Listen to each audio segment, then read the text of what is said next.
Yes, my eyes are super glossed over right now because I'm thinking about my life journey and how amazing it is that I've been chosen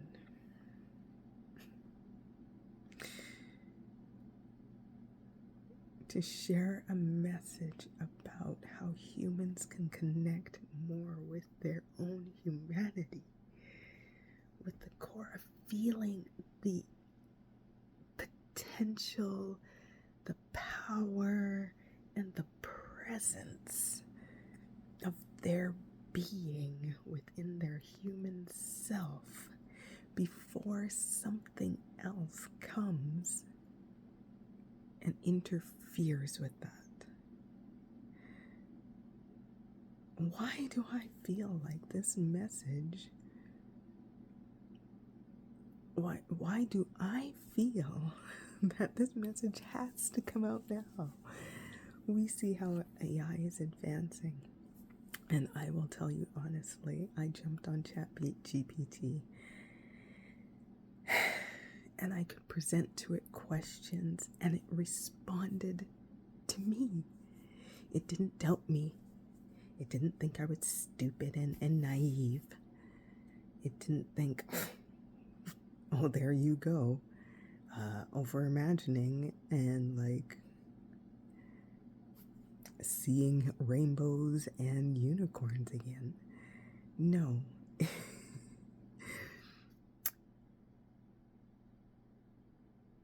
It answered me. And then it pulled up sources and it did it effortlessly. And in that moment, in the conversation I was having, and I was loving the conversation.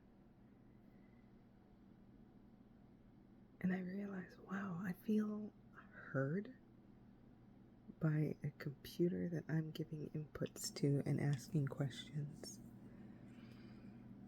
And there was something in that moment where I realized that we have the potential to sit there and give an intellectual response, a compassionate response to another human without belittling them, making them feel small, shutting them down. Because that's what I grew up with. I had it everywhere. I had it in society. There was a lot of, we'll just say, angst or disrespect against people of my skin tone. I had it in my family. Dysfunction. I'm not the only one who experiences it.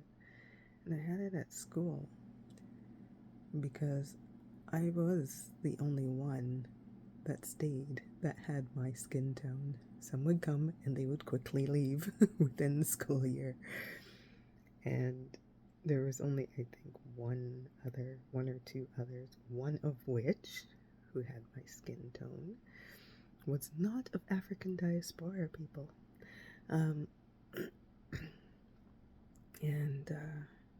Yeah, she got treated differently. Long, black, flowing hair. Fabulous, fabulous person. I can still remember her energy, just so eloquent. You know Sade, the singer Sade? Yeah, I like that.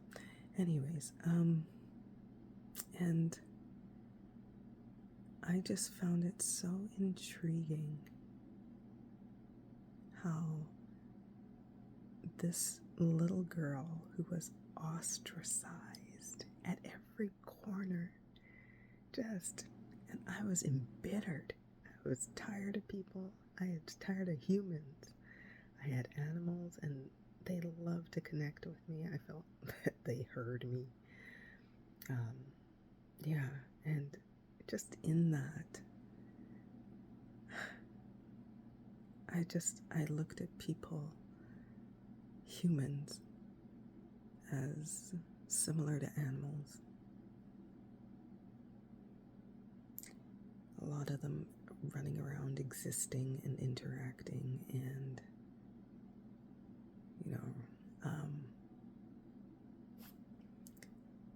doing things, mean things to other people. Unfortunately, I got to witness a lot of that. And I hated it. And it's funny because not everyone was like that. There were points, obviously. There was points in elementary school. I had a handful of friends. Yeah, about. And junior high, it was the same. I got a little more recognition because I could dance. But I was also mocked and poked at and prodded and made fun of often. And then high school came along and we were stepping it up, and I was on the step team. And popularity came in then, but still I'd say a diverse range of friends that were not typical of what people would expect. University, still got mocked for my fashion, mocked for wearing my sorels with a dress. Like, it's winter, people. Do you know where we live? Anyways. And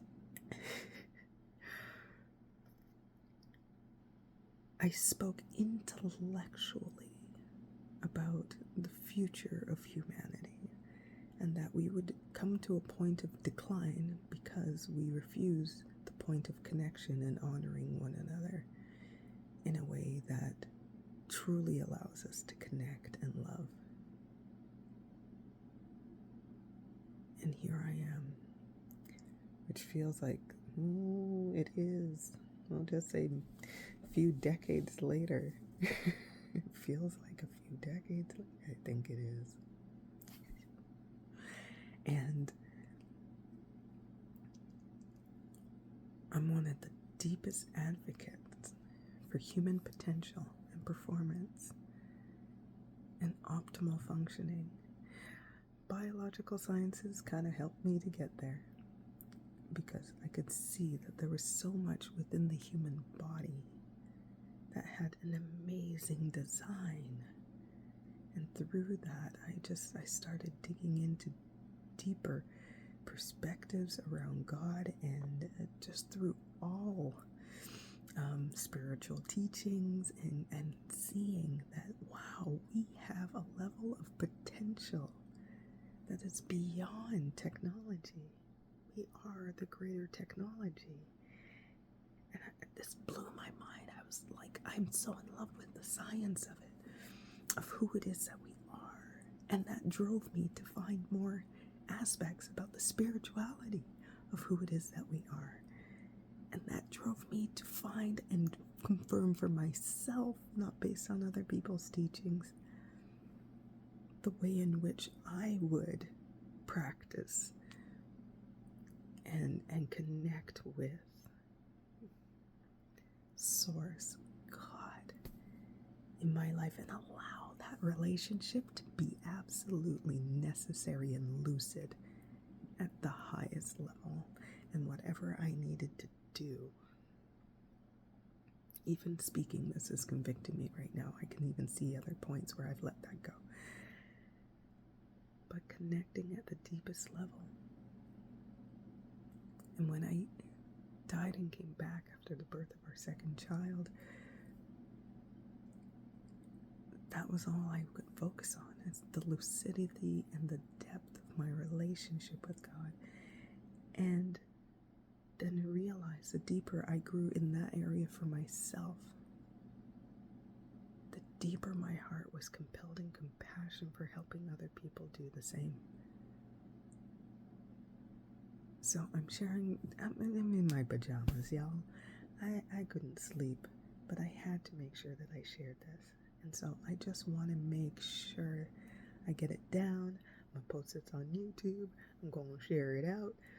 But I want people to know I went from literally hating humanity to feeling the deepest passion, compulsion, love for the experience of people to feel that connection from within and allow that expression to be fully in their lives.